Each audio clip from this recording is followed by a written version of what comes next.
सिर्फ आपको 10 मिनट का टाइम देना और 10 मिनट के अंदर I guarantee, I promise you, I will make you fall in love with organic chemistry. Organic chemistry का बेस्ट सीरीज लेकर के आए हैं। सो मेक श्योर तुम चैनल को सब्सक्राइब करो। और अगर तुम्हें ये पीडीएफ चाहिए क्या, बिल्कुल ही चाहिए होगी तुम्हें ये PDF, in case you are willing to join करो @काशिफ रेजा एम्स, ठीक है। This will be the Telegram channel, ठीक है। यहाँ पे तुम टेलीग्राम पे जाओ और टेलीग्राम पे जाकर के ज्वाइन करो। इसके ऊपर we are also providing you quiz, है ना। टेलीग्राम के ऊपर क्विज हम लोग प्रोवाइड कर रहे हैं। उस क्विज रोज रात को 9 बजे तुम्हारा क्विज होता है, जिसके अंदर you will be getting NEET के most expected question expected question तुम्हें मिलेंगे, ठीक है। सो या अराउंड 130 मिनट्स हो चुके हैं। अब हम लोग शुरू करते हैं, ठीक है। लेट्स सी, यहाँ से 10 मिनट के अंदर वी विल ट्राई कवर करने का, ठीक है।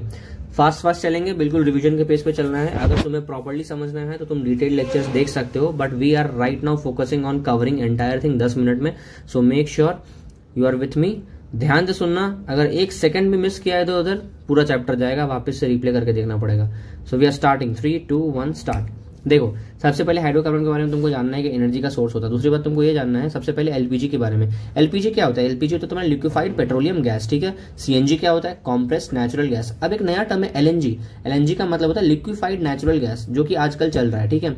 ये भी एक फ्यूल है और ये तुम्हारा लिक्विफैक्शन ऑफ नेचुरल गैस से बनता है। ये बात याद रखना है कि पेट्रोल, डीजल और केरोसिन ये कैसे आता है? तुम्हारा फ्रैक्शनल डिस्टिलेशन ऑफ तुम्हारा पेट्रोलियम, क्या लिखा है? हाँ, petroleum.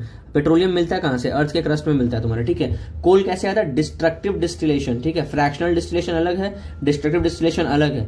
Destructive distillation of coal, ठीक है, उससे क्या मिलता है तुमको? कोल गैस मिलता है, ठीक है। ये बात याद रखना। क्लासिफिकेशन देखो क्या होता है, डिपेंड करने पे 3 चीजें होती है, ठीक है। कार्बन कार्बन बॉन्ड कैसे है उसके ऊपर डिपेंड करता है तुम्हारा। 3 सैचुरेटेड हो गया, अनसैचुरेटेड हो गया और एरोमेटिक हो गया, ठीक है।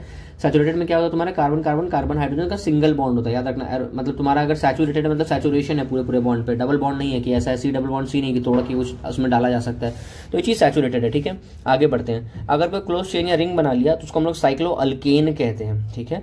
अल्केन, अल्केन क्यों? अल्केन मतलब क्या होगा? एन आता है, मतलब क्या होगा? तुम्हारा सिंगल बॉन्ड है, ठीक है। अनसैचुरेटेड अगर आया तो उसमें मल्टीपल बॉन्ड आ सकता है, डबल आ सकता है, ट्रिपल आ सकता है, दोनों आ सकता है। एरोमेटिक के अंदर special type of cyclic compound देखने को मिलता है, एरोमा उसके अंदर होता है, वो अलग चीज है, वो पढ़ेंगे लोग। अल्केन क्या होता है? अल्केन में कार्बन का सिंगल बॉन्ड होता है, इसमें मीथेन हो गया सबसे पहला मेंबर होता है, ये बात याद रखना, ठीक है। मीथेन गैस कहाँ होता है? कोल माइन में। देखो, जो कोयले का खदान होता है, जो तुम्हारा मार्शी प्लेस होता है, डैम्पी एरियाज होते हैं, वहां पर तुमको देखने को मिलते हैं, ठीक है। इसके अलावा आ जाओ, देखो ये सब चीजें, जैसे मान लो कार्बन है, कार्बन में तुम्हारा ये मीथेन है CH4 है। अब इस H को कोई भी कुछ दूसरा लगा के CH3 यहाँ पे जोड़ दो, है ना। यहाँ पे से एक H तुमने हटा दिया और यहाँ पे एक तुमने CH3 जोड़ दिया, ठीक है, तो ये C2H6 बन गया। तो भाई ये CH3, इसको हम लोग R ग्रुप भी कहते हैं, R ग्रुप को हम लोग एल्काइल कहते हैं, ठीक है। तो एल्काइल ग्रुप जोड़ते जाओगे वो एक्सटेंड होते जाएगा, ठीक है। ये हाइड्रोकार्बन इनर्ट होते हैं, ठीक है, नॉर्मल कंडीशन में, और ये रिएक्ट नहीं करते हैं एसिड और बेसिस के साथ, इसीलिए इसको हम लोग कहते हैं पैराफिन्स। पैरा मतलब क्या होता है? पैरम मतलब होता है लिटिल, और एफिनिस मतलब होता है एफिनिटी। तो पैराफिन मतलब बहुत कम उसकी एफिनिटी है, और ये असोसिएशन बन सकता है। मतलब मान लो असोसिएशन आ गया तुम्हारा कि हाइड्रोकार्बन इनर्ट होता है नॉर्मल कंडीशन में, नहीं, हाइड्रोकार्बन को हम लोग पैराफिन कहते हैं। ये तुम्हारा बन गया असोसिएशन, ठीक है, कि पैराफिन क्यों बोलते हैं इसको, है ना, पैराफिन क्यों बोलते हैं, ये क्वेश्चन आ जाएगा। तो उसका रीजन ये होगा कि इनर्ट होता है और रिएक्ट नहीं करता, उसकी एफिनिटी कम होती है, बस इतनी सी बात है, ठीक है। आगे बढ़ो, ठीक है। एक होमोलोगस सीरीज होता है हर किसी फैमिली का। होमोलोगस मतलब होता है आगे बढ़ते जाओ बढ़ते जाओ, तो इसका जनरल फॉर्म होता है CnH2n, है ना, CnH2n+2 होता है, ठीक है, इस तरीके से, है ना। वीएससी पे आप थ्योरी दोगे तो तुमको पता चलेगा मीथेन का टेट्राहेड्रल स्ट्रक्चर होता है, ये बात तुमको याद रखना। बाकी बॉन्ड लेंथ याद रखना तुमको, CC बॉन्ड जो होता है वो ज्यादा होता है कंपेयर टू CH बॉन्ड, ठीक है। कार्बन कार्बन बॉन्ड की लेंथ ज्यादा होती है, ठीक है। देखो वैल्यू याद नहीं करना तुमको, सिर्फ डेटा याद करना है, ठीक है। CC ज्यादा होता है कंपेयर टू CH, ठीक है, सिंपल। आगे बढ़ो। नोमेनक्लेचर आइसोमरिज्म हमने पहले बताया था, स्किप करेंगे, लेकिन तब भी इस वाले प्रॉब्लम को देख लेना जो भी एनसीईआरटी के दे रखे हैं, ये एकदम एज इट इज आएगा ही आएगा, ये सब रट लेना। भले अगर मान लो ये ऑर्गेनिक केमिस्ट्री में इसको अलग से पढ़ाऊं, लेकिन मैं तुम्हें पढ़ाऊंगा IUPAC नेमिंग करते कैसे, लेकिन तुमको ये सारे के सारे क्वेश्चन सॉल्व खुद से करने और जरूर से जरूर करने, ठीक है, छोड़ना नहीं है, ठीक है। अनसैचुरेटेड हाइड्रोकार्बन से कैसे बनाते हैं हम लोग देख क्या रहे हैं, प्रिपरेशन ऑफ अल्केन देख रहे हैं, ठीक है। ये कैसे बनता है, सिंपल सी बात है, तुम्हारा हाइड्रोजन के साथ रिएक्ट कराओ एक इथीन को या फिर कोई भी अनसैचुरेटेड चीज को, यहाँ पे बॉन्ड टूटेगा, यहाँ पे आ जाएगा, बन जाएगा, ठीक है। कैटलिस्ट क्या ले रहे हैं? प्लैटिनम, पैलेडियम और निकल, ठीक है। यहाँ पे एक चीज याद रखना कि एडजॉर्ब होता है, ADSORB, एडजॉर्ब है, एब्जॉर्ब नहीं है, ठीक है, सिंपल सी बात है। यहाँ पे याद रखना कि फाइनली डिवाइडेड कैटलिस्ट होता है, ये 3 मेटल है, उसका नाम याद रखना, पैलेडियम, प्लैटिनम और निकल तुम्हारा, ठीक है, ये हो गया। अब ये एक्टिवेट करता है हाइड्रोजन हाइड्रोजन बॉन्ड को, है ना, और जाकर के एडजॉर्ब होता है और एक्टिवेट करता है, ये चीज याद रखना है, ठीक है। ये कैटलाइज करता है रूम टेम्परेचर पे, लेकिन हायर टेम्परेचर चाहिए होता है निकल के लिए, तो याद रखना कि निकल के लिए थोड़ा टेम्परेचर ज्यादा होता है। जब भी अकेले निकल यूज करोगे तो टेम्परेचर बढ़ाना पड़ेगा। प्रोपाइन से प्रोपेन बना, प्रोपेन, है ना, प्रोपेन लिखा है यहाँ पे, but they should be propene. Propene से तुम्हारा प्रोपेन बना, है ना, और इथीन से तुम्हारा प्रोपेन बना, ठीक है, डिपेंडिंग ऑन कि तुम कैसे कैसे यूज कर रहे हो, ठीक है। इथीन से प्रोपेन बना, this is ethane, I don't know ऐसा क्यों लिखा हुआ, बट ठीक है। फ्रॉम अल्काइल हैलाइड, ठीक है, अल्काइल हाइलाइड है, हैलाइड है, यहाँ से एच हटाओ, यहाँ से सीएल हटाओ, HCl निकाल दो, तुम्हारे मीथेन बना दो, सिंपल सी बात है, गैस निकल जाएगा। यहाँ पे जिंक और H+ यूज करते हैं, और H+ यहाँ पे कहने का मतलब क्या है तुम्हारा, डाइल्यूट हाइड्रोक्लोरिक एसिड, डाइल्यूट है वाटर में, तभी तो वो H+ रिलीज कर रहा है, ठीक है, ये याद रखना तुम्हारा। अल्काइल हाइलाइड यूज कर सकते हो एक्सेप्ट फॉर फ्लोराइड, एक बात ये याद रखोगे, एक बात याद रखोगे, डाइल्यूट है, ठीक है, अगर वो कॉन्सेंट्रेट होगा तो आगे पढ़ेंगे क्या होता है उसके अंदर, ठीक है। क्लोरोइथेन से ये सारे रिएक्शन तुमको देखते चलने हैं, ठीक है। वुड्स रिएक्शन बहुत फेमस है अल्काइल हाइलाइड के अंदर, अगर मान लो तुम्हारा सोडियम मेटल के साथ ट्रीट करते हो, है ना, ड्राई ईथर हो गया, ठीक है, इथीडियल सॉल्यूशन, तो तुम्हारा हायर एल्केन्स देखने को मिलेगा, ठीक है। मॉइस्चर से फ्री होना चाहिए, ये बात इंपॉर्टेंट है, ठीक है, मॉइस्चर नहीं होना चाहिए इसके अंदर, ये चीज देखना, ठीक है। इसको हम लोग वुड्स रिएक्शन कहते हैं, है ना, प्रिपरेशन के लिए जरूरत होता है। बाकी इवन नंबर ऑफ कार्बन इसमें होना चाहिए, ये भी बात इंपॉर्टेंट है, ये दो चीजें बहुत ज्यादा इंपॉर्टेंट, इसका ध्यान रखना है। जैसे मान लो ब्रोमोमीथेन है, सिंपल सी बात है, तुम्हारा 2 सोडियम यहाँ पे 2 कंपाउंड लिया तुमने, यहाँ से 2 NaBr सीधे यहाँ से निकल जाएगा, सीधा एग्जिट, जब निकला तो तुम्हारा CH3 2 बच गया, और तुम्हारा यहाँ पे इथेन बन गया। यहाँ पे ऐसा नहीं होना चाहिए, यहाँ पे CH3 ऐसे होना चाहिए था, ठीक है। और यहाँ पे ड्राई ईथर यूज करते हैं, तो कहीं पे भी अगर तुमको ड्राई ईथर और सोडियम दिखा, सोडियम यहाँ क्यों नहीं है, सोडियम यहाँ लिखा हुआ है ना, सोडियम दिखा और ये दिखा, सीधे समझ लो वुड्स रिएक्शन है, सीधे बना दो। और इवन है क्योंकि ऑब्वियस सी बात है, कभी भी जुड़ेगा, है ना, चाहे तुम्हारा 1+1 हो तो 2 बनेगा, चाहे तुम्हारा 2+2 हो तो 4 बनेगा, तो कभी भी ऑड हो इवन हो, अगर एडिशन कर रहे हो तो तुम्हारा वही बनेगा, अगर सेम चीज ऐड कर रहे हो तो। कार्बोक्सिलिक एसिड से कैसे बनाना है तुम्हारा, सिंपल सी बात है, तुम्हारा सोडियम इथेनोएट है, यहाँ पे ये है तुम्हारा, यहाँ पे CaO होता है और तुम्हारा हीट होता है, कैल्शियम ऑक्साइड होता है, ठीक है। तो सिंपल सी बात है, कैल्शियम ऑक्साइड, यहाँ पे 2 सोडियम आता है, यहाँ पे Na2CO3 बनता है और यहाँ पे ये निकल जाता है, ठीक है। तो बेसिकली इसको तो इस तरीके से होता है RCOONA प्लस NaOH, ठीक है। तो तुम्हारा Na2CO3 यहाँ से निकल जाता है, Na2CO3 और तुम्हारा RH बन जाता है। तो जिसका सॉल्ट होता है ना, CH3 मान लो CONA था, तो CH3 में सीधे CH4 बन जाता है, बस इतना तो तुमको इतना देखना है, ठीक है। और ये वाली चीज इसको देख लेना, बाकी ये प्रॉब्लम है इसको सॉल्व करना है। कोलब्रुक इलेक्ट्रोलिसिस में देखते हैं क्या होता है। यहाँ पे एक्वा सॉल्यूशन है तुम्हारा सोडियम और पोटेशियम सॉल्ट का, कार्बोक्सिलिक एसिड का इलेक्ट्रोलिसिस यहाँ पे कराते हैं, ठीक है। तो यहाँ पे क्या होता है, तुम्हारा अल्केन मिलता है जिसमें इवन नंबर होता है सेम वुड्स की तरह, लेकिन ये एनोड पे आता है, ये बात इंपॉर्टेंट है, ठीक है। इसमें क्या कहते हैं, सोडियम एसिटेट है, जैसे मान लो तो इलेक्ट्रोलिस है ना, इलेक्ट्रोलिसिस किया इसका, तो यहाँ पे ये था CONA था और यहाँ पे H2O था, तो सिंपल सी बात है, यहाँ पे CH3 आयन बनता है, CH3 आयन बनता है, ऐसे करके जाके मिल जाते हैं, तो तुम्हारा CH3 बन गया और आपस में जुड़ जाते हैं, ठीक है, सिंपल सी बात है, ठीक है। लेट्स से तुम्हारा ये है, ये सॉल्ट है, तो ये टूट जाएगा 2 पार्ट में, ठीक है। तो अब एनोड पे कौन जाएगा, एनोड पे जाएगा एनायन मतलब निगेटिव वाला, तो ये वाला तुम्हारा एनोड पे जाएगा। अब यहाँ पे क्या करके 2 इलेक्ट्रॉन लेगा और जाकर के यहाँ पे ऑक्सीजन, यहाँ पे माइनस है ना, तो इसको क्या करेगा, यहाँ पे ऑलरेडी यहाँ पे ये था, तो यहाँ पे एक इलेक्ट्रॉन ले लेगा और इसके वजह से क्या हो जाएगा, इस वाले कंपाउंड को एक एसिटेट का फ्री रेडिकल बन गया, देख रहे हो ना, यहाँ पे 2 है, लेकिन एक ऑक्सीजन अनपेयर्ड है, तो ये फ्री रेडिकल है। अब ये फ्री रेडिकल क्या करेगा, कंबाइन करेगा एक और के साथ, और ऐसे करके तुम्हारा एक मिथाइल फ्री रेडिकल बन जाएगा, वही चीज है ना, मिथाइल फ्री रेडिकल बना। और क्योंकि ये ऐसा था तो ऐसे करके यहाँ पे इलेक्ट्रॉन आता है, यहाँ से CO2 लिबरेट हो जाता है, फिर ये अलग हो जाता है मिथाइल फ्री रेडिकल, और सिंपल सी बात है 2 फ्री रेडिकल आपस में जुड़ जाएंगे, CH3 ऐसे करके तुम्हारा ये कंपाउंड बन जाएगा, बस तुम्हारा हो गया। कैथोड पे तुम्हारा हाइड्रोजन रिलीज होता है, ये बात इंपॉर्टेंट है, ठीक है। कैथोड पे तुम्हारा हाइड्रोजन रिलीज होता है, ये बात इंपॉर्टेंट है ना। मीथेन को प्रिपेयर नहीं कर सकते इस मेथड से, क्यों नहीं कर सकते खुद बताओ, क्योंकि ये इवन नंबर के लिए है, मीथेन में तो एक ही होता है ना, तो प्रिपेयर नहीं इसलिए हो सकता है क्योंकि 2 एनोड जुड़ के कुछ भी करेगा, है ना। और ये वाली चीज PYQ में आ चुकी है, ये वाली बात मैंने तुम्हें नहीं बताई थी क्योंकि वहां साइड में था तो दिखाने। खैर, प्रॉपर्टी देखो, फिजिकल प्रॉपर्टी में क्या होता है, अल्केन जो होता है वो ऑलमोस्ट नॉन पोलर ही होता है, क्योंकि कोवैलेंट नेचर होता है कार्बन कार्बन का, CH बॉन्ड, क्योंकि बहुत ज्यादा डिफरेंस का कम होता है इलेक्ट्रोन्यूट्री कार्बन और हाइड्रोजन के बीच में भी, ठीक है। इसमें weak van der Waals forces होते हैं, और वीक फोर्सेस की वजह से जो पहले मेंबर जो तुम्हारा C1 से लेकर C4 तक ये गैस होते हैं, C5 से C17 लिक्विड्स होते हैं, एंड बाकी जिसमें 18 होते हैं, ज्यादा होते हैं सॉलिड होता है। ऐसा रीजन आ सकता है कि तुम्हारा ये गैस क्यों है, ये तुम्हारा लिक्विड क्यों है, ये ऐसा क्यों है, तो तुमको याद रखना होता है तुम्हारे वीक फोर्सेस होते हैं, ठीक है। और तुम्हारा वॉन डेर वाल्स फोर्स होता है और वो भी कैसा होता है, तुम्हारा वीक होता है, इसी वजह से तुम्हारा they are solid, liquid and gas, ठीक है। गैस तुम्हारा कहां से कहां होता है, तुम्हारा 1 से 4 होता है, ये तुम्हारा 5 से 17 होता है, बाकी तुम्हारा 18 एंड मोर तुम्हारा सॉलिड्स होते हैं, सिंपल सी बात है, आगे बढ़ो, ठीक है। अब देखो, बॉइलिंग पॉइंट जो डायरेक्टली प्रोपोर्शनल तो तुम्हारा मॉलिक्यूलर वेट, जितना ज्यादा कोई चीज भारी होगा तो ज्यादा उसको बॉइल करने में तुमको डिफिकल्टी आएगी, या उतना ज्यादा उसका बॉइलिंग पॉइंट होगा, ठीक है। या इनवर्सली प्रोपोर्शनल टू ब्रांचिंग, जितनी ज्यादा ब्रांचिंग होगी बॉइलिंग पॉइंट उतना कम होगा। मान लो ना आपस में इतना सारा ब्रांच बनाओ तो आराम से ये बॉइल कर जाएगा, लेकिन ब्रांचिंग नहीं है, बिल्कुल स्ट्रेट है, शीट पे शीट बिछी हुई है कार्बन की, तो उसको उड़ाना मुश्किल है। बॉयल में याद रखना किसी चीज को तुम इजीली कैसे उड़ा सकते हो, अगर बहुत सारे कार्बन ऐसे ऐसे ऐसे तो इसको उड़ाना आसान है, लेकिन अगर मान लो लंबा सा एकदम शीट है तो उसको करना मुश्किल है, समझ रहे हो ना। तो ब्रांचिंग अगर कम हुई तो बॉइलिंग पॉइंट ज्यादा होगा, और अगर ब्रांचिंग ज्यादा हुआ तो बॉइलिंग पॉइंट कम होगा, बस तुमको ये चीज देखना है, ठीक है, सिंपल। अब देखो याद रखना, इंक्रीज इन बॉइलिंग पॉइंट तुम्हारा बढ़ता है मॉलिक्यूलर मास की वजह से, क्यों, क्योंकि intermolecular van der Waal force बढ़ जाता है, पास पास में आ जाते हैं सरफेस एरिया, ठीक है। तो याद रखना कि बॉइलिंग पॉइंट जो होता है वो बढ़ जाता है मॉलिक्यूलर मास से, भारी ज्यादा होगा तो ज्यादा वो फोर्स होगा। वॉन डेर वाल फोर्स की प्रोपोर्शन होता है मास के, है ना, उसको अरेंजमेंट पे फर्क नहीं पड़ता है। अब अगला है ब्रांचिंग पे। देखो यहाँ पे तुम्हारा शेप देख लो ना, वही बोलो ना, पास पास होंगे तो स्फीयर का शेप लेंगे और उसके बाद स्मॉल एरिया होगा कॉन्टैक्ट का, और बस इतने दूर में कॉन्टैक्ट होगा तो वो उड़ जाएगा बाकी मॉलिक्यूल से। लेकिन अगर मान लो सब ऐसे ऐसे ऐसे होंगे तो ज्यादा कॉन्टैक्ट होगा, तो इसको छुड़ाना मुश्किल है, ठीक है। सिंपल सी बात है, ये होगा तुम्हारा, ठीक। आगे बढ़ते हैं।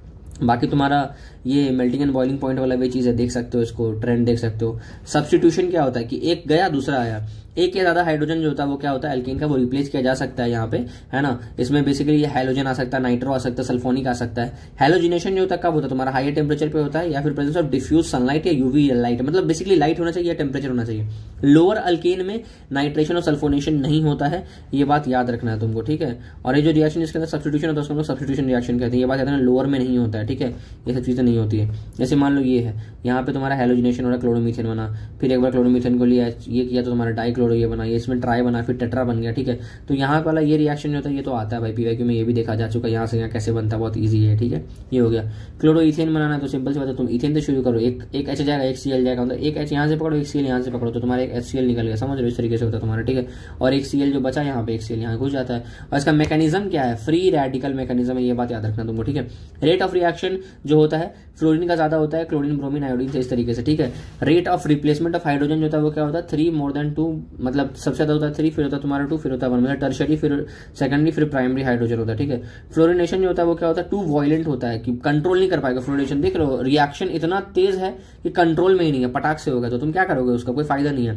आयोडीनेशन जो होता है कुछ ज्यादा ही स्लो है, दोनों ही बेकार है, तो इसलिए क्या बचा, क्लोरीन और ब्रोमीन बचा, ठीक है। It can be carried out in the presence of oxidising, जैसे ये सब कर सकते हो। आयोडीनेशन बहुत स्लो होता है, अगर उसको करना चाहते हो तो ये चीज यूज करके कर सकते हो। जैसे देखो आयोडीनेशन है तो यहाँ पे तुम्हारा ये और ये ऐसे करके यहाँ पे यूज हुआ होगा, समझ रहे हो, इस तरीके से। देखो यहाँ पे है ना HiO3 तुम्हारा आया, इस तरीके से बना, तुम्हारा आयोडीन फ्री हुआ, इस तरीके से है ना, ये सब हो गया। बाकी इनिशिएशन कैसे होता है तुम्हारा, सिंपल सी बात है, होमोलिसिस हो जाता है क्लोरीन मॉलिक्यूल। होमोलिसिस मतलब क्या, होमो मतलब सेम, लिसिस मतलब टूट जाना, सेम चीज में टूट जाता है।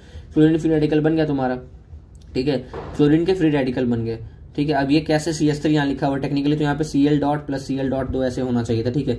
प्रोपगेशन में क्या होता है, प्रोपगेशन में क्लोरीन फ्री रेडिकल जो होता है अटैक करता है मीथेन मॉलिक्यूल, जो मीथेन है इसको जाके अटैक किया इसने, तो मीथेन को फ्री रेडिकल में कन्वर्ट कर दो, यहाँ से हाइड्रोजन के साथ कन्वर्ट करके HCl तुम्हारा बना लिया, ठीक है, ये हो गया। अब मिथाइल फ्री रेडिकल बन गया, मिथाइल फ्री रेडिकल जाएगा दूसरे क्लोरीन को पकड़ेगा, फिर CH3Cl बना लेगा, बस यहाँ पे इस करके कंबाइन करेगा। टर्मिनेशन क्या होता है, ऐसे तो रिएक्शन चलते चला जाएगा, लेकिन एक पॉइंट ऑफ टाइम को इसको रुकना पड़ जाएगा, क्यों, क्योंकि सारे के सारे रिएक्टेंट्स खत्म हो जाएंगे या फिर कुछ ना कुछ साइड रिएक्शन शुरू हो जाएगा, ठीक है। अब देखो क्या हो सकता है, या तो ये दोनों मिलकर क्लोरीन बन जाए, या तो ये मिल करके ये बन जाए, या तो ये मिल करके तुम्हारा ये बन जाए, ठीक है। तो बस यही सब चीज है, ये सब हो गया तुम्हारा। अपार्ट फ्रॉम दैट तुम्हारा कंबशन क्या होता है, कंबशन देखो सिंपल होता है, किसी चीज को ऑक्सीजन में जलाओगे, कोई भी किसी चीज को जलाओगे तो तुम्हारा CO2 बनेगा, वाटर बनेगा, तुम्हारा CO2 बनेगा, वाटर बनेगा, तुम बस इतना याद रखना और कुछ नहीं करना, ठीक है, चाहे कुछ भी जलाओ, ठीक है। अल्केन होता है सिंपली याद रखना कि ये तुम्हारा कंप्लीटली ऑक्सीडाइज होता है, कुछ ऐसा अलग कंपाउंड नहीं देता, सिंपली कंप्लीटली ऑक्सीडाइज होता है तुम्हारा। बेसिकली देखो अगर तुमको जनरल कंबशन रूल देखना है तो जनरल कंबशन का ये फॉर्मूला होता है, इसको एक बार देख लेना, ठीक है। आगे बढ़ते हैं। याद रखना कि अगर इनकम्प्लीट कंबशन होता है तुम्हारा तो इनसफिशिएंट अमाउंट ऑफ ये सब जो होता है कार्बन ब्लैक बनता है, ठीक है, जो कि तुम्हारा इंक हो गया, प्रिंटर इंक हो गया तुम्हारा, ठीक है, ब्लैक पिगमेंट हो गया, ये सब होता है, और फिल्टर की तरह इस्तेमाल, तो ये भी ध्यान रखना, ठीक है, ये सब चीजें होती है, ठीक है। इनकम्प्लीट होगा तो सिर्फ कार्बन बनेगा, ठीक है। कंट्रोल ऑक्सीडेशन में क्या होता है, तुम करवा रहे हो लेकिन पूरा नहीं करा रहे हो, तो यार मान लो अगर कॉपर यूज हुआ और तुम्हारा 523 केल्विन है 100 ATM है तो तुम्हारा मिथेनॉल बनेगा, अगर ये तुम्हारा यूज हुआ तो तुम्हारा ये मिथेनॉल बनेगा, ठीक है। और तुम्हारा अगर ये यूज होगा तो तुम्हारा इथेनोइक एसिड और वाटर बनेगा। ये वाला बहुत ज्यादा इंपॉर्टेंट है क्योंकि ये आता है, ठीक है। तो ये वाले रिएक्शन तीनों के तीनों तुमको एकदम एज इट इज रटे हुए होने चाहिए क्योंकि आ चुका है, बहुत बार आ चुका है, ठीक है। ऑर्डिनरी अल्केन जो होता है वो रेजिस्ट करता है ऑक्सीडेशन को, लेकिन अल्केन जिसमें टर्शरी हाइड्रोजन होता है ना वो ऑक्सीडाइज हो सकता है corresponding to alcohol potassium permanganate में, ठीक है। जैसे मान लो तुम्हारा ये चीज है, इसमें एक हाइड्रोजन है और एक ही हाइड्रोजन है, ये टर्शरी है, ये रिएक्ट करेगा तुम्हारा और जाकर के सीधे तुम्हारा अल्कोहल बना लेगा। ओके, आइसोमेराइजेशन क्या होता है तुम्हारा, सिंपल सी बात है, तुम्हारा हीट करने पे तुम्हारा एनहाइड्रस एल्युमिनियम क्लोराइड और हाइड्रोजन क्लोराइड के अंदर आइसोमेराइज करते हैं और ब्रांच एल्केन बनाते हैं, ठीक है। ये तीनों चीजें इसको देख लेना, ठीक है। आगे बढ़ते हैं। एरोमेटाइजेशन मतलब 6 या फिर ज्यादा होगा तभी तुम्हारा ऐसे ऐसे करके तुम्हारा एरोमेटिक कंपाउंड बन जाएगा, है ना। जिसको हीट करना होता है, टेम्परेचर याद रखना 773 और 10 से 20 ATM का टेम्परेचर होता है, बाकी 6 या उससे ज्यादा कार्बन होने चाहिए तुम्हारे, ठीक है। ये सब होता है तुम्हारा। वैनेडियम याद रखना तुमको, मॉलिब्डेनम याद रखना है, क्रोमियम सपोर्टेड ओवर एल्यूमिना, ठीक है, गेट्स डिहाइड्रोजनेटेड। तो याद रखना क्रोमियम, वैनेडियम और तुम्हारा मोलिब्डेनम, ये टेम्परेचर, ये प्रेशर, ये हो गया। और ये याद रखना है सपोर्टेड ओवर एल्यूमिना के ऊपर सपोर्टेड रहते हैं, ये होता है तुम्हारा, ये होता है। इसको हम लोग रिफॉर्मिंग भी कहते हैं, ये बात याद रखना, क्योंकि कई बार एरोमेटाइजेशन का रिफॉर्मिंग रहेगा, तो रिफॉर्मिंग देख करके कंफ्यूज मत हो जाना, ठीक है। ये हो गया। स्टीम के साथ रिएक्शन में क्या होगा भैया, मीथेन रिएक्ट करेगा स्टीम के साथ, इतने 1273 पे निकल के फॉर्म में ये क्या बनाएगा तुम्हारा, कार्बन मोनोऑक्साइड और डाइहाइड्रोजन बनाएगा। इस पर कार्बन डाइऑक्साइड नहीं बनना, मोनोऑक्साइड बन रहा है, ठीक है। सिंपल सी बात है, ये बात याद रखना, ठीक है। तो सीओ हो गया। तो तुम्हारा डाइहाइड्रोजन गैस के प्रिपरेशन के लिए इस्तेमाल होता है ये मेथड स्टीम के साथ। तो ये बात याद रखना कि स्टीम के लिए तुम्हारा स्टीम के साथ वाला रिएक्शन होता है वो उसके प्रिपरेशन में यूज होता है, ठीक है। पायरोलिसिस क्या होता है, पायरोलिसिस को हम लोग क्रैकिंग भी कहते हैं। ये बात है, क्रैकिंग पूछ सकते हैं, क्रैकिंग के 3 एग्जांपल बता दो। ये होगा तुम्हारा, ठीक है, इस तरीके से होता है तुम्हारा, ये लोअर एल्केन में टूट जाता है, क्रैक कर जाता है, ठीक है। डिकम्पोजिशन होता है इसमें होता है, ठीक है। और आता है हायर टेम्परेचर पर, ये बहुत इंपॉर्टेंट है, ये वाला चीज भी तुमको आना चाहिए, ठीक है। पायरोलिसिस जो होता है तुम्हारा फ्री रेडिकल रिएक्शन माना जाता है, तो पूछ सकता है इसका रिएक्शन मैकेनिज्म क्या था, तो बोल देना इसका फ्री रेडिकल था रिएक्शन मैकेनिज्म, ठीक है। ऑयल गैस हो गया या फिर तुम्हारा पेट्रोल गैस हो गया, तुम्हारा केरोसिन या फिर पेट्रोल जो होता है, ये प्रिंसिपल ऑफ पायरोलिसिस से फॉलो करता है, ठीक है। ये सिंपल होगा, डोडेकेन से कैसे कैसे बनता है, सब देख सकते हो। कन्फर्मेशन और बाकी सब तो आइसोमेरिज्म है भैया, आइसोमेरिज्म तुमको अभी नहीं पढ़ाना है ना पढ़ाना, जितने पिंक बॉक्सेस वाले तुम्हारे क्वेश्चन है वो सब के सब देख लोगे तुम, ठीक है। ये हो गया। अब आ जाओ प्रिपरेशन में बात करते हैं, ठीक है। अब देखो अल्काइन जो होता है तुम्हारा पार्शियल रिडक्शन, अल्काइन क्या होता है तुम्हारा, अल्काइन और partial reduction with calculated amount of dihydrogen palladised charcoal. वही है, सिंपल सी बात है भैया, ये तुम्हारा अल्काइन है, ट्रिपल बॉन्ड है, इसमें पैलेडियम और कार्बन डाल दो या चारकोल डाल दो तुम्हारा, तो ये तुम्हारा एक बॉन्ड टूट जाएगा और हाइड्रोजन यहाँ पे घुस जाएगा, तो ये सिस अल्कीन बनता है। सिस क्यों, क्योंकि तुम्हारा ये कन्फर्मेशन एकदम सेम साइड है, ठीक है, दोनों प्रोडक्ट सेम साइड है। ट्रांस क्यों, क्योंकि ये अलग है ये अलग है, ये ट्रांस बन सकता है, ठीक है। यहाँ पे लिक्विड अमोनिया भी यूज कर सकते हैं, सोडियम और लिक्विड अमोनिया। तो याद रखना अगर सोडियम लिक्विड अमोनिया तो ट्रांस बनता है, ठीक है। ये सब चीज आता है बाबू, यही सब चीज तुमसे पूछा जाएगा, ठीक है। अगर नहीं आएगा एग्जाम में तो फिर बोलना कि पढ़ाया नहीं, ठीक है। ये हो गया। याद रखना अगर पैलेडियम और कार्बन है तो तुम्हारा ये बन रहा है, लेकिन अगर पैलेडियम में बेरियम सल्फेट होता है BeSO4 तो वहां पे ये रोजनमून रिएक्शन तो हम लोग आगे पढ़ेंगे, ठीक है। ये हो गया। अब याद रखना तुमको कि तुम्हारा इसको डीएक्टिवेट किया जाता है ना, पार्शियली डीएक्टिवेटेड होता है पॉइजन के साथ, सल्फर हो गया तुम्हारा, है ना, क्विनोलिन हो गया तुम्हारा, तब यहाँ पे अल्कीन होता है। पार्शियली डीएक्टिवेट इसको हम लोग कहते हैं लिंडार कैटलिस्ट कहते हैं, ये बात याद रखना, ठीक है, ये इंपॉर्टेंट है इसको, क्योंकि अल्कीन जो है इसमें ज्योमेट्री होती है कुछ ना कुछ, सिस होती है, ठीक है। अल्काइन जो होता है सोडियम और लिक्विड के साथ क्या बनता है, ट्रांस बनता है। ये दोनों चीज याद रख लेना भाई, सिस और ट्रांस वाला ये क्वेश्चन आता है, ठीक है। सिंपली अगर यहाँ पे तो इथीन हो गया, प्रोपीन हो गया, कैसे बनेगा। अल्काइल हैलाइड से वही RX वाली चीज है, कुछ नहीं करना तुमको, यहाँ पे अल्कोहल में डाल दो, है ना, सिंपल सी बात है। पोटेशियम हाइड्रोक्साइड रखो और यहाँ पे तुम्हारे बीटा एलिमिनेशन होता है ना, एक जो तुम्हारा मॉलिक्यूल होता है हैलोजन का वो निकल जाता है और अल्कीन में जाता है। ये रिएक्शन जो होता है तुम्हारा, इसको हम लोग कहते हैं डिहाइड्रो हैलोजिनेशन, ठीक है। That is removal of halogen acid, ठीक है, रिमूवल ऑफ हैलोजन एसिड होता है तुम्हारा, हैलोजन एसिड मतलब समझ गए, ठीक है। इसको हम लोग कहते हैं बीटा एलिमिनेशन रिएक्शन का एग्जांपल। जैसे मान लो यहाँ पे क्या होता है, यहाँ पे सिंपली अल्कोहलिक KOH यूज करते हैं, यहाँ पे बीटा जो होता है कार्बन निकल जाता है यहाँ से, बीटा कार्बन से तुम्हारा हाइड्रोजन यहाँ पे निकल गया, ठीक है। और जब एक हाइड्रोजन निकल गया और एक ये निकल गया तो उसके बाद यहाँ पे क्या हो जाएगा, जब दोनों चला गया तो यहाँ खाली रहेगा, यहाँ पे जाकर के बीच में फिर बॉन्ड बन जाता है, इस तरीके से होता है, ठीक है। रेट सिंपली आयोडीन का ज्यादा है, फिर ब्रोमीन, फिर क्लोरीन और फिर ये फ्लोरीन का तो नाम ही है, ठीक है। बाकी अगर ग्रुप की बात करोगे तो 3:1 वाला रूल है, वहां पे भी 3:1 था, लेकिन वहां पे ये वाला चीज उल्टा था, समझ रहे हो, वहां पे आयोडीन का सबसे कम था, जो हम लोग पीछे पढ़े थे अभी, ठीक है। विसनल डाइहाइलाइड की अगर हम लोग बात करते तो सिंपल सी बात है, डाइहाइलाइड जिसके अंदर 2 हैलोजन है, विसनल का बोलते हैं जब तुम्हारे 2 हैलोजन 2 अलग अलग लगे हुए रहते हैं, ठीक है, उसको हम लोग कहते हैं विसनल कहते हैं, ठीक है, अलग अलग कार्बन पे, ठीक है। जैसे ये कार्बन यहाँ पे लगा हुआ है तुम्हारा, तो हम लोग कहते हैं विसनल कहते हैं, ठीक है। विसनल सिंपल होता है, जिंक ले लो तो जिंक यहाँ से ऐसे करके ये निकल जाएगा, ठीक है, ये निकल जाएगा तो यहाँ पे डबल बॉन्ड आके बन जाएगा, ठीक है। सिंपली रिएक्शन देख लेना। अल्कोहल है तुम्हारा और एसिडिक डिहाइड्रेशन है। देखो इसमें हम लोग क्या पढ़ेंगे, हम लोग एसिडिक डिहाइड्रेशन है, मतलब क्या तुम्हारा एसिड के दौरान अल्कोहल के अंदर डिहाइड्रेशन, मतलब जो OH ग्रुप है ना अल्कोहल का वो निकाल दिया जाएगा और तुम्हारा एक एसिडिक मतलब H+ रहेगा, तो वहां से मान लो तुम्हारा माइनस ऑफ वाटर हो जाएगा और वहां पे जो बचेगा वहां पे तुम्हारा अल्कीन बन जाएगा। ये हम लोग क्या पढ़ रहे हैं, अल्कीन का प्रिपरेशन पढ़ रहे हैं, ठीक है। सिंपल सी बात है, जैसे देखो यहाँ पे हम लोग देखते हैं, ठीक है, इथेनॉल है, यहाँ पे ऐसे करके होता है कॉन्सेंट्रेटेड एसिड लिया जाता है यहाँ पे, तो तुम्हारा इथीन बन जाता है, ये हो जाता है तुम्हारा, ठीक है। और बीटा कार्बन एटम जो तुम्हारे यहाँ से ये निकल जा रहा है ये चीज, ठीक है। एक तरीके से देखो तो यहाँ से वाटर निकल जा रहा है, एक तरीके से ये होगा, ठीक है। प्रॉपर्टीज की बात करते हैं, फिजिकल प्रॉपर्टी देखो याद रखना, अल्कीन वो क्लास होता है जो कि रिजेंबल करता है अल्केन को फिजिकल प्रॉपर्टी पे, एक्सेप्ट तुम्हारा आइसोमेरिज्म, है ना, कुछ पोलर वाली चीज में। पहले 3 मेंबर गैस होते हैं, नेक्स्ट 14 जो होते हैं वो लिक्विड होते हैं और हायर जो होते हैं वो सॉलिड होते हैं। इथीन कलरलेस होता है, फेंट स्वीट स्मेल होता है, बाकी कलरलेस ऑर्डरलेस दोनों होते हैं, इनसॉल्युबल होते हैं पानी में लेकिन फेयरली सॉल्युबल होते हैं, नॉन पोलर सॉल्वेंट जैसे कि बेंजीन हो गया, पेट्रोलियम हो गया, ये सब इजी है, ठीक है। आगे बढ़ो, ठीक है। केमिकल प्रॉपर्टी की बात करते हैं, ये सब तुम्हारा सोर्स होता है लूजली हेल्ड पाई इलेक्ट्रॉन का सोर्स होता है, ये कह सकते हो, ठीक है। एडिशन ऑफ डाइहाइड्रोजन, सिंपल सी बात है भैया, ऐड कर लेगा, ये सब अभी पीछे पड़े थे ना, और अल्कीन बन जाएगा, ठीक है। हैलोजन केस में क्या होगा, आयोडाइड जो होता है रिएक्शन शो नहीं करता है, लेकिन विसनल के अंदर वो ऐड हो जाता है, ठीक है। ये सब हो गया। रेडिश ऑरेंज कलर होता है ब्रोमीन सॉल्यूशन का, ठीक है। ब्रोमीन होता है तुम्हारा कार्बन टेट्राक्लोराइड के साथ, जो तुम्हारा Br2 और तुम्हारा CCl4 होता है तुम्हारा ब्राउन कलर का सॉल्यूशन होता है ना, ब्राउन मतलब ऑरेंज होता है, रेडिश ऑरेंज इस टाइप का होता है, ठीक है। ये जो होता है तुम्हारा ये टेट्रा, इसका कलर जो है डिस्चार्ज हो जाता है जब ब्रोमीन ऐड हो जाता है। ये टेस्ट ऑफ अनसैचुरेशन है, एक और टेस्ट पढ़ेंगे हम लोग आगे हुए, ठीक है। सेम देखते हैं, यहाँ पे जाता है ब्रोमीन जो होता है वो ऐड हो जाता है, यहाँ पे ब्रोमीन होता है ऐड हो जाता है, इस तरीके से होता है, क्लोरीन ऐड हो जाता है, ठीक है। ये हो गया एडिशन ऑफ हाइलाइट हो गया, सिंपल हाइड्रोजन हाइलाइट तुम्हारा ऐड होता है, तो सबसे ज्यादा रखना HI होता है, फिर HBr, फिर HCl होता है, इस तरीके से होता है तुम्हारा एल्काइल ऐड हो जाता है, ठीक है। ये हो गया। बाकी याद रखना कि तुम्हारा HBr ऐड होता है तो तुम्हारा सिमेट्रिक एल्कीन। अच्छा देखो ये एक इंपॉर्टेंट चीज है यहाँ पे, देखो HBr की यहाँ एडिशन की बात हो रही है तो यहाँ पे तुम्हारा इलेक्ट्रोफाइल के थ्रू होता है, इलेक्ट्रोफिलिक एडिशन होता है तुम्हारा, ठीक है। यहाँ पे इस तरीके से ऐड होगा तो यहाँ पे इलेक्ट्रोफाइल बनता है और फिर ऐड होता है। इसी में तुम्हारे दो रूल आते हैं, मार्कोनिकोव रूल और एंटी मार्कोनिकोव रूल, ठीक है, जिसको हम लोग खराश इफेक्ट भी कहते हैं, जो कि हम लोग आगे भी देखेंगे, ठीक है। सिंपल सी बात है, होता क्या यहाँ पे तुम्हारा ब्रोमोप्रोपेन बनता है, ब्रोमोप्रोपेन बनता है, तो डिपेंड करता है, दो प्रोडक्ट बन सकते हैं, एक तुम्हारा ये, एक प्लस माइनस, इस तरीके से समझ रहे हो। तो तुम्हारा कुछ कहीं पे भी जाके ऐड हो सकता है यहाँ पे ऐड हो सकता है यहाँ पे ऐड हो जाए, तो डिपेंड करता है कौन सा कंपाउंड स्टेबल है। अगर वो होता है मार्कोनिकोव रूल, इसका ये कहता है कि जो निगेटिव पार्ट है तुम्हारा एडेंडम जो ऐड होने वाला है ना, वो तुम्हारा लेस नंबर ऑफ हाइड्रोजन वाले पे जाकर के जुड़ता है, ठीक है। जैसे मान लो ये चीज है तो लेस हाइड्रोजन किस पे, इस पे है ना, क्योंकि देखो इस कंपाउंड में यहाँ पे 2 हाइड्रोजन, यहाँ पे 1 हाइड्रोजन, तो यहाँ पे आके जुड़ेगा, ये तुम्हारा मार्कोनिकोव है।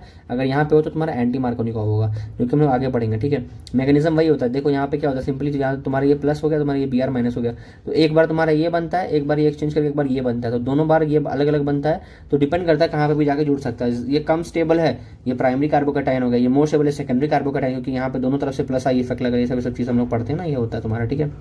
ये हो गया, इस तरीके से देख लेंगे, हो जाएगा। एंटी मार्कोनिकोव का बोलते तुम्हारा HBr में होता है, ठीक है, याद रखना, HCl और HI में नहीं होता, ठीक है। इसमें लोग पेरोक्साइड और खराश इफेक्ट भी कहते हैं, ठीक है। मैकेनिज्म सिंपल सी बात है, यहाँ पे क्या होता है तुम्हारा बेंजोइल पेरोक्साइड बनता है, ठीक है, होमोलिसिस होता है तुम्हारा, ये अलग तरीके से बनता है, ये होता है ना। जब इसका होमोलिसिस करोगे इस तरीके से यहाँ पे आएगा तो तुम्हारा ये ब्रोमीन का फ्री रेडिकल बनता है, वो तुम्हारा क्या था, वो तुम्हारा इलेक्ट्रोफिलिक एडिशन था, यहाँ पे तुम्हारा फ्री रेडिकल होता है, होमोलिसिस होता है तुम्हारा, बराबर बराबर टूटता है। अब रेडिकल देखोगे तो ज्यादा स्टेबल रेडिकल तुम्हारा, फ्री रेडिकल ज्यादा स्टेबल ये बन रहा है, इसके जुड़ने के बाद रेडिकल यहाँ पे बन रहा है, पहले ब्रोमीन जुड़ गया, अब बताओ क्या है, फिर जब दोबारा होगा ना तो अब यहाँ पे फिर हाइड्रोजन होगा, तो मेजर प्रोडक्ट तुम्हारा ये बनता है, तो इस तरीके से यहाँ पे हो जाता है, ठीक है, सिंपल सी बात है। और सर याद रखना HCl बॉन्डिंग जो होता है वो ज्यादा स्ट्रॉन्ग होता है HBr से, ठीक है, और ये फ्री रेडिकल से नहीं टूटता, लेकिन HI जो होता है वो वीक होता है, आयोडीन फ्री रेडिकल कंबाइन करता है आयोडीन मॉलिक्यूल में आता है instead of adding to double bond, इसी वजह से तुम्हारा ये यूज नहीं होता है ना, मतलब HBr पे ही वो चीज बनता है, तो क्यों नहीं होता वो देख लेना, बाकी ये प्रॉब्लम है वो देखना। सल्फ्यूरिक एसिड का एडिशन बहुत ईजी है भाई, कुछ नहीं होता, तुम्हारा हाइड्रोजन सल्फेट बन जाता है। वाटर एडिशन तुमको पता है अल्कोहल बनता है। ऑक्सीडेशन में तुम्हारा क्या होता है, डाइल्यूट के साथ, याद रखना डाइल्यूट के साथ करा जाता है, और तुम्हारा ये बेस एजेंट होता है, डीकलरेशन होता है तुम्हारा, ये टेस्ट होता है अनसैचुरेशन के लिए, ये बात ध्यान रखना, ठीक है। डाइल्यूट की MnO4 है 273 केल्विन पे हम इसको यूज करते हैं, इस तरीके से सिंपल से बात ये बनता है। एसिडिक पोटेशियम पर मैंगनेट अगर हो गया, ये क्या है, डाइल्यूट है कि MnO4, यहाँ पे एसिडिक है, अगर एसिडिक होता है तो सिंपल से होता है तुम्हारा ये प्रोपेन 2 मतलब तुम्हारा कीटोन बनता है और एसिड बनता है, डिपेंड करता है nature of alkyne and experimental condition क्या है। ओजोन एनालिसिस बहुत इंपॉर्टेंट है, ये बात तुमको ध्यान रखना, क्योंकि इसके अंदर क्या होता है, ओजोन का मतलब एडिशन होता है और कंपाउंड बनना शुरू होता है। तो सबसे पहले क्या होता है, ओजोनाइड बनता है, ठीक है, फिर उसके बाद ये क्लीव होता है, ठीक है, बाय तुम्हारा ZnH2, ठीक है, स्मॉलर मॉलिक्यूल्स में, ठीक है। उसके बाद फिर क्या लिखा हुआ है, ये रिएक्शन हाईली यूजफुल होता है detecting position of double bond कहाँ पे, तो याद रखना कि इसका इंपॉर्टेंस क्या है, पोजीशन डिटेक्ट करने के लिए यूज होता है। ओजोनाइड बनाएगा ऐसे करके घर बन जाता है तुम्हारा, ठीक है। उसके बाद तुम्हारा ये ऐसे होता है, ये टूट जाता है 2 पार्ट में, ठीक है, सिंपली ये बनता है, फिर ये टूट जाता है, ये होता है, ये टूट जाता है। पॉलीमराइजेशन नाम से समझ में आ रहा है भाई, बहुत सारा पॉलीमर जुड़ जाता है, ठीक है। ये सब हाई टेम्परेचर पे, हाई प्रेशर पे, कैटलिस्ट के दौरान ये सब क्या होता है तुम्हारे पॉलीमर बन जाता है, पॉलीमराइजेशन उसको हम लोग कहते हैं, ठीक है। अलग अलग है तुम्हारे, ये सब देख लेना, ठीक है। इसका इस्तेमाल कहाँ कहाँ पे होता है ये सब देख लेना, टीवी, कैबिनेट, ये सब बहुत सारी मतलब ज्ञान की बड़ी बातें, ये सब देख लेना। अल्काइन का जनरल फॉर्मूला एक बार देख लेना क्या देखा लिखा ही हुआ तुम्हारा। एसिटाइन जो होता है वो तुम्हारा आर्क वेल्डिंग में यूज होता है तुम्हारा, ये चीज PYQ में आ चुकी है, इसको देख लेना, ठीक है। नॉर्मल जैसे हमने बोल दिया कि अलग लेक्चर में पढ़ाएंगे, इसको देख लेना, ये हो गया। प्रिपरेशन देखो कैल्शियम कार्बाइड के थ्रू इस्तेमाल होता है, कैल्शियम कार्बोनेट है यहाँ पे, इसको हीट करोगे कैल्शियम ऑक्साइड इसमें तुम्हारा टूट जाएगा, ठीक है। ये इंडस्ट्रियल स्केल पे, यही इंडस्ट्री के अंदर ऐसे होता है, ठीक है, बड़ी बातचीत इंडस्ट्री के लोगों से, ठीक है। ये हो गया by treating calcium carbide with water. Calcium carbide कैसे बनता है, क्विक लाइम को हीट करो कोक के साथ, है ना, क्विक लाइम, ये वाली चीज भी ध्यान रख लेना कि ये चीज ऐसे करके बनता है, कैल्शियम कार्बाइड बना।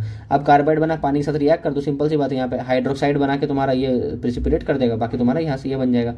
विसनल डाइहाइलाइड है, इस बार अल्कोहल डालो, KBr डालो, H2O डालो, इतना कुछ डालोगे तो लास्ट में तुम्हारा ये बनेगा, फिर एक और बार करोगे तो ये होगा, यहाँ पे तुम्हारा ये निकल जाएगा तुम्हारा NaNH2 बन करके, ठीक है, सिंपल सी बात है ना। प्रॉपर्टीज पे आ जाओ, ओके, तो इसमें कुछ नहीं, बस इतना याद है कि पहले 3 गैस होते हैं, फिर उसके बाद लिक्विड होते हैं, फिर उसके बाद सॉलिड्स होते हैं, बाकी तुम्हारा C2H2 ऑर्डरलेस होता है, मतलब उसके पास एक ऑर्डर होता है, बाकी सब जो होते हैं ऑर्डरलेस होते हैं, ठीक है। इसका एक ऑर्डर है, बाकी सब जो होते हैं ये होते हैं, बाकी वीकली पोलर होते हैं, ये सब याद रखना, डिजॉल्व करते हैं, सोलर नहीं करते हैं। केमिकल प्रॉपर्टी याद रखना, एसिडिक कैरेक्टर ऑफ एल्काइन क्या होता है, एसिडिक होता है, ठीक है। और इसे याद रखना थोड़ा सा ये चीज है ना कि एसिडिक होता है, इथीन और इथेन के कंपैरिजन इथाइन ज्यादा होता है, क्यों होता है, असल रीजन में आ सकता है क्योंकि sp हाइब्रिडाइजेशन होता है। sp हाइब्रिडाइजेशन के अंदर याद रखना होता है तुमको कि तुम्हारा S कैरेक्टर जितना ज्यादा होता है उतना ज्यादा वहां पे एसिडिक होता है, सिंपल सी बात है। इस तरीके से तुम्हारा ये हो जाएगा, इलेक्ट्रोनेगेटिविटी ज़्यादा होती है, फिर वो बनता है स्टेबल होता है, ये सब चीज़ें ऊपर चाहो तो पढ़ देना, ठीक है। अल्किन अल्किन अल्काइन जो होता है इस तरीके से अपना एसिडिक बिहेवियर ये होता है, ये तीनों ऑर्डर है, इसको ध्यान रखना, ठीक है। एडिशन रिएक्शन तुमको पता है, ये हमने ऑलरेडी पीछे पढ़ चुके हैं, इसको बार बार देखने की जरूरत नहीं है, बस एक बार चाहो तो देख लेना एडिशन में कैसे ऐड होता है, सिंपल सी बात है, वही इथीन वाली चीज़ है ना, वही ऐड होगा, लेकिन इस बार वो रिएक्शन 2 बार करना पड़ेगा और कुछ भी नहीं है, ठीक है।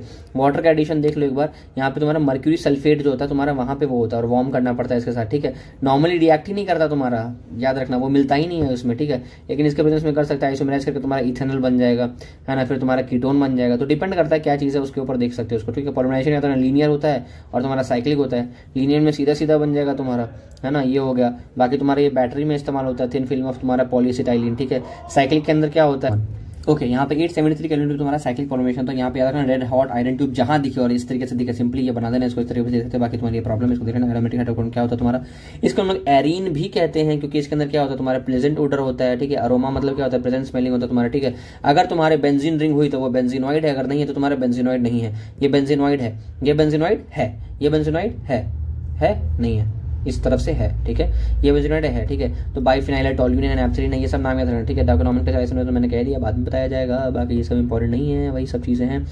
प्रिपरेशन ऑफ बेंजीन कैसे बनता है, एरोमेटिक कंपाउंड पे आता है, ठीक है। साइक्लिक पॉलिमराइजेशन ऑफ इथाइन हम लोग पहले देख लिए। दूसरा है तुम्हारा डीकार्बोक्सिलेशन, सेम चीज है, बस वहां पे क्या था RCOONA था, यहाँ पे तुम्हारा फिनाइल है और COONA, समझ रहे हो, ये चीज है। अब यहाँ पे जल्दी भगाएंगे, ठीक है, ये हो गया, CO के साथ जाएगा, ये इस तरीके से बन जाएगा, ये निकल जाएगा, पता था ना, ये हट जाता है पूरा और जो बचता है वो बच जाता है, ठीक है, उसमें हाइड्रोजन जाके लग जाता है, ठीक है। रिडक्शन पे आ जाओ, वही सिंपल से रिडक्शन करा दो, तो यहाँ से OH को लेकर निकल जाएगा, ZNO बन जाएगा, ठीक है, और हाइड्रोजन यहाँ पे रह जाएगा, सिंपल सी बात है। फिजिकल प्रॉपर्टी अगर हम लोग बात करते हैं तो फिजिकल प्रॉपर्टी पे क्या होता है कि नॉन पोलर होता है और कलरलेस होता है, सॉलिड हो सकता है, लेकिन इसका एक एरोमा होता है, तभी तो एरोमेटिक कंपाउंड है। इलेक्ट्रोफिलिक सब्स्टिट्यूशन रिएक्शन शो करता है, नाइट्रेशन में कुछ नहीं है, ये दोनों एसिड को साथ में मिलाकर अगर जोड़ दोगे तो सिंपली याद रखना NO2 ग्रुप ऐड होगा, नाइट्रोबेंजीन बनेगा, ठीक है। हैलोजिनेशन में याद रखना एनहाइड्रस AlCl3 के प्रेजेंस में ऐड होता है, ठीक है।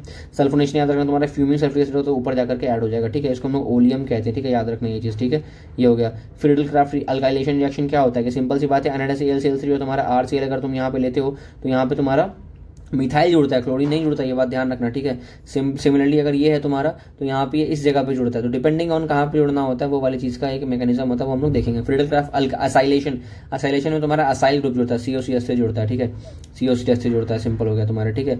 बेंजीन का ट्रीटमेंट कर दो, मान लो अगर एनहाइड्रस और डार्क कोल्ड और ये कर दो तो पूरा सबका 6 का 6 लग जाएगा, ये PYQ में आ चुका है, ये बात इंपॉर्टेंट है, ठीक है। मैकेनिज्म क्या होता है तुम्हारा, सबसे पहले इलेक्ट्रोफाइल बनता है, फिर कार्बोकैटायन इंटरमीडिएट बनता है, फिर प्रोटॉन हटता है वहां से, ठीक है। रिएक्शन मैकेनिज्म वाली चीज है, इसके ऊपर पढ़ लेना, यहाँ पे तुमको समझ में आ जाए किस तरीके से होता है, कहाँ पे अटैक होता है प्रॉपर्ली और किस तरीके से तुम्हारा स्टेबलाइजेशन होता है। स्टेबलाइजेशन अगर पूछेगा एरेनियम आयन स्टेबल कैसे होता है, याद रखना रेजोनेंस की वजह से होता है, ठीक है। अब एडिशन रिएक्शन देखोगे तो सिंपल से बताए, हाई टेम्परेचर पे जाओगे, ऐड कर दो तो सिंपली साइक्लोहेक्सेन बन जाएगा, ये ऐड कर दो तो हमारा ये बन जाएगा, लेकिन ये बेंजीन वो वाला नहीं है, याद रखना, ये कंपाउंड जिसमें मैं 1 स्टार मार्क कर रहा हूँ, इसमें मैंने डबल स्टार मार्क करा है, ठीक है, ये डबल स्टार वाला कंपाउंड और ये डबल स्टार वाला कंपाउंड, ठीक है, दोनों बहुत अलग हैं और इन दोनों को सेम समझ के कंफ्यूज मत होने लग जाना, क्योंकि दोनों आता है, ठीक है, इन दोनों का ध्यान रखना, ठीक है, ये हो गया। बाकी कंबशन रिएक्शन जानते हो क्या बनता है, उस तरीके से ही होता है ना। बाकी इसके अलावा ये सब जो भी है वो सब होता है इंपॉर्टेंट, कार्सिनोजेनिक ये PYQ में आ चुका है भाई, ये इंपॉर्टेंट है।